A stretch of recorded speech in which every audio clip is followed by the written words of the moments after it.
પ્રભુનો આભાર, પ્રભુનો મહિમા. હાલેલુયા. આપણે જોયું કે શ્રદ્ધાની પદ્ધતિ કેવી રીતે કામ કરે છે. પહેલું, મારી પાસે પ્રભુની વાણી હોવી જરૂરી છે જ.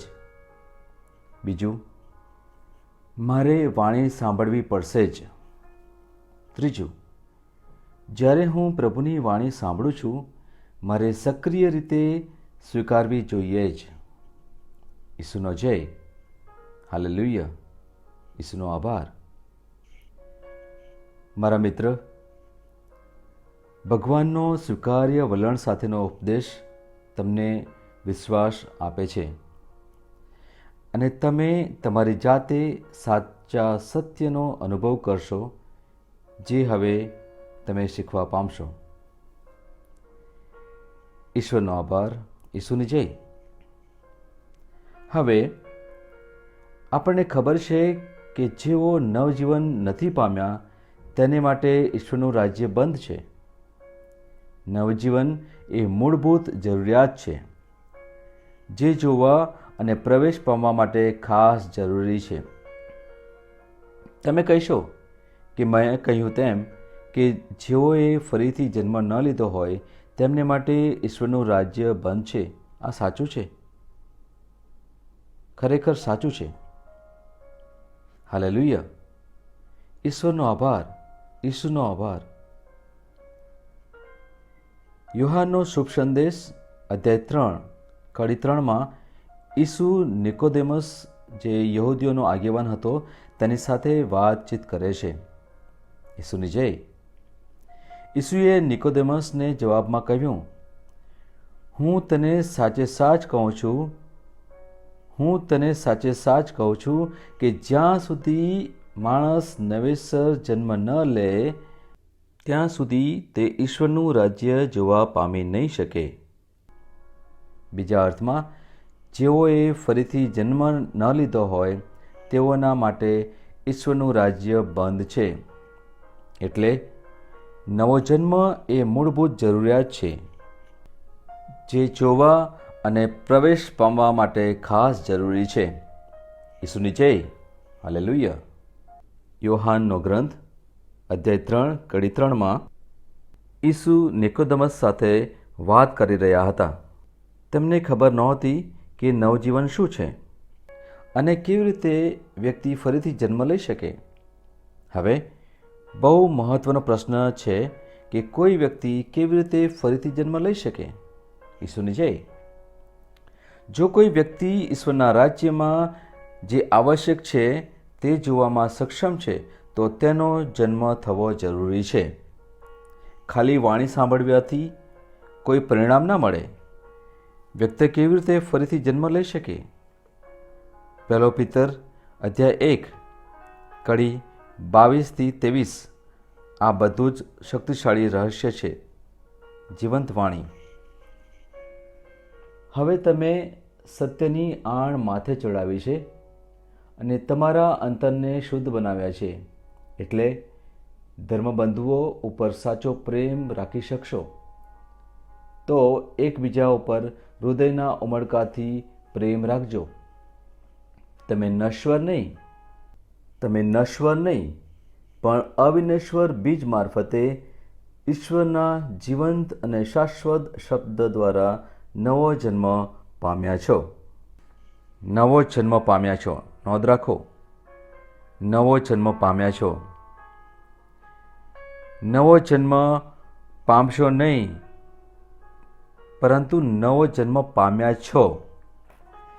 જ્યારે આપણે આ જીવંત વાણી પવિત્ર આત્માના કાર્ય દ્વારા આપણા હૃદયમાં ગ્રહણ કરીએ છીએ, ત્યારે ઈશ્વરે આપણને ભરપૂર જીવન આપ્યું છે.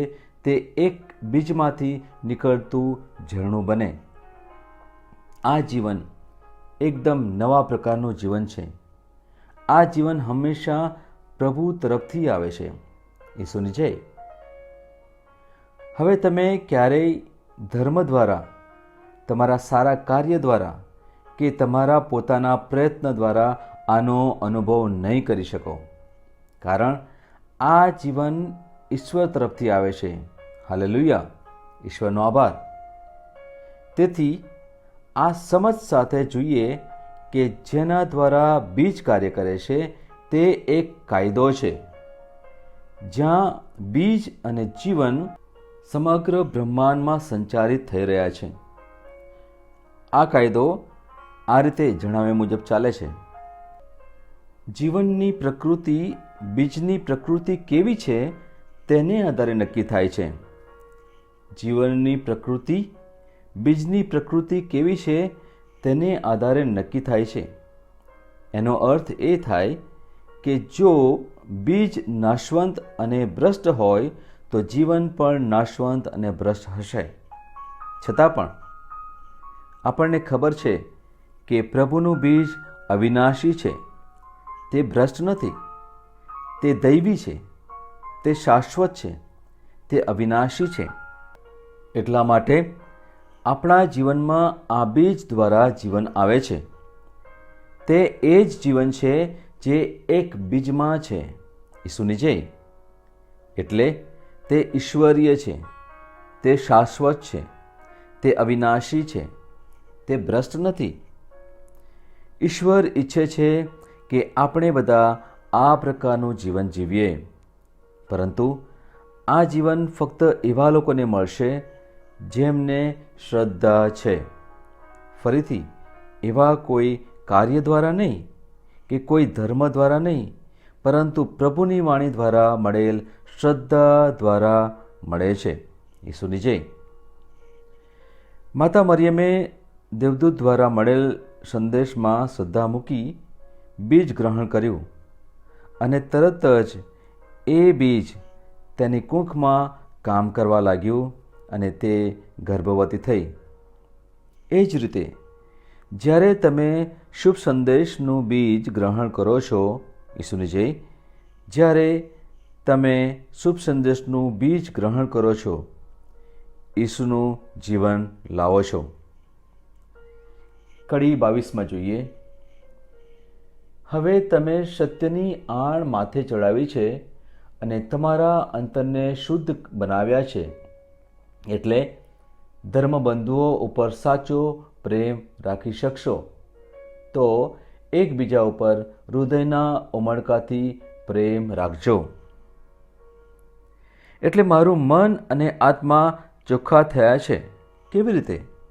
સત્યનું પાલન કરીને. તો ખરેખર પ્રશ્ન ક્યાં છે? મારા આત્મામાં અવિશ્વાસ છે, મારા આત્મામાં તર્ક વિતર્ક છે, મારા આત્મામાં શંકા, ચિંતા અને ડર છે. જ્યારે વ્યક્તિ સત્યનું ગ્રહણ કરે છે ત્યારે તેના આત્માનું શુદ્ધિકરણ થાય છે. પ્રભુની વાણી સત્ય છે. જ્યારે હું સત્યનું શરણું લઉં છું ત્યારે મારો આત્મા ફક્ત શુદ્ધ જ નથી, હવે મારામાં નિષ્ઠાપૂર્વકના ભાઈચારાનો પ્રેમ છે, જે એકબીજાને આત્માથી નહીં પણ હૃદયથી પ્રેમ કરે છે. હાલેલુયા. અને આ જ ઈસુ નિકોદેમસને કહી રહ્યા હતા કે નિકોદેમસ, જ્યાં સુધી કોઈ ફરીથી જન્મ ન લે ત્યાં સુધી પ્રભુનું રાજ્ય જોઈ શકશે નહીં. અને નવો જન્મ નશ્વર બીજથી નહીં પરંતુ અવિનશ્વર બીજ, જે છે ભગવાનની જીવંત અને સદા ટકી રહેલી પ્રભુની વાણી.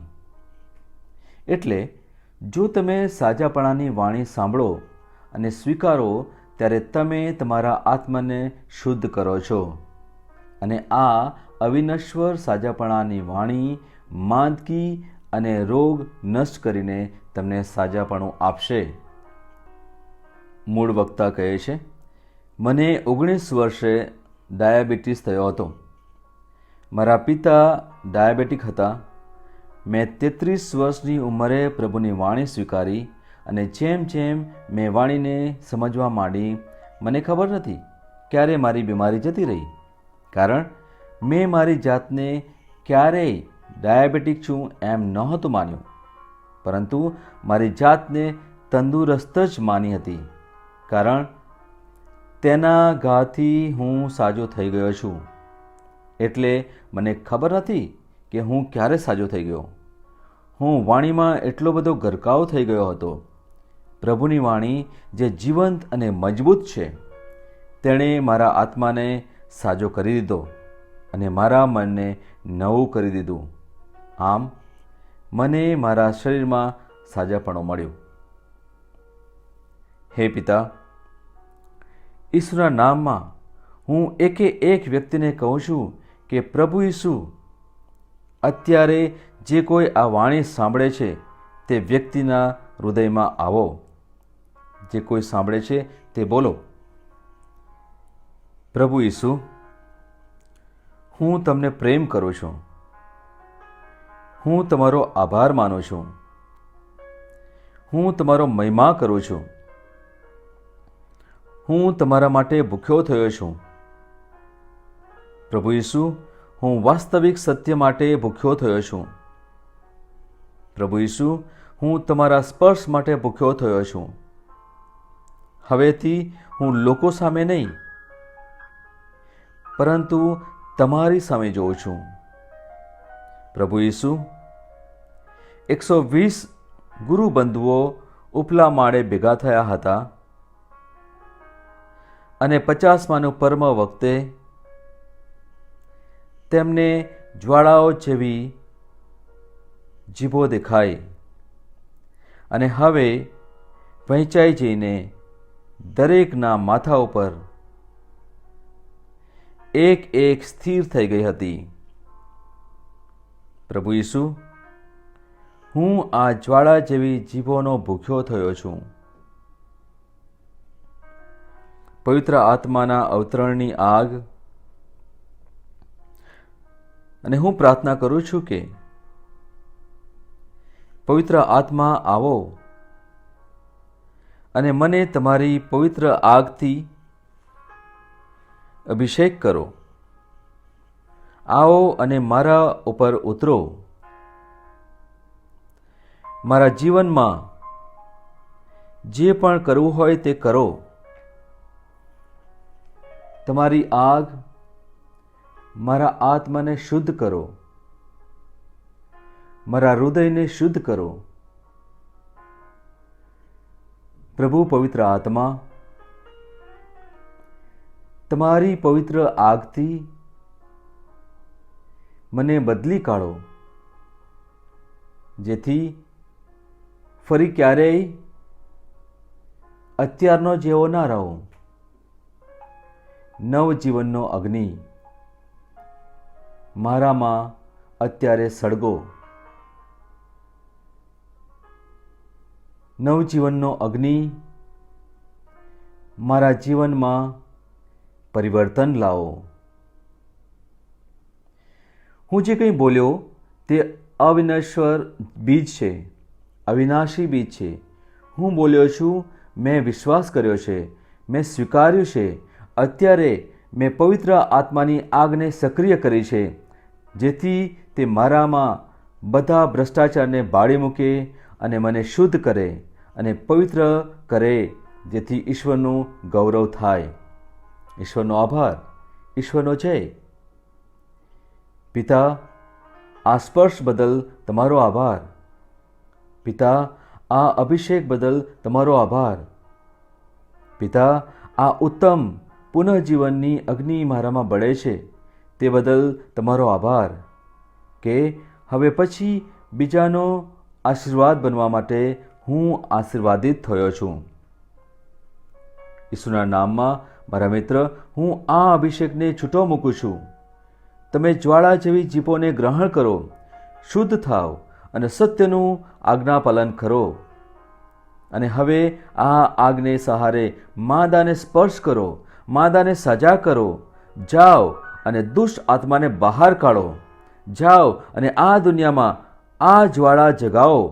બીજાના જીવનમાં જ્વાળાઓ જેવી જીભ સળગાવો. હું ઈસુના નામમાં આભાર માનું છું અને મહિમા કરું છું. આમેન. શ્રદ્ધાથી સ્વીકારો, મોઢું ખોલો અને બોલો, આમેન, આમેન, આમેન. ઈસુના નામમાં આમેન.